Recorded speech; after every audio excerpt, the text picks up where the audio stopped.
How to use Manus AI account. Hello everyone, welcome back to the video. Today I will guide you on how you can use the Manus AI account. Now let's get started.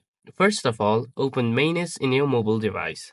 Now you can see the chat box icon at the bottom right corner of your mobile. Click on that.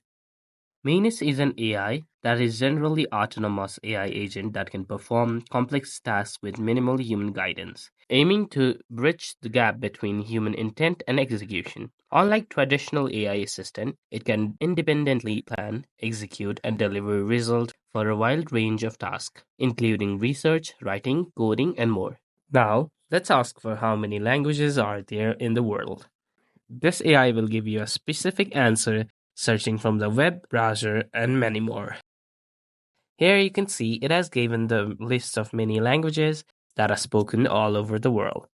If you found this video helpful, please like, share, and subscribe to the channel, and see you in the next one.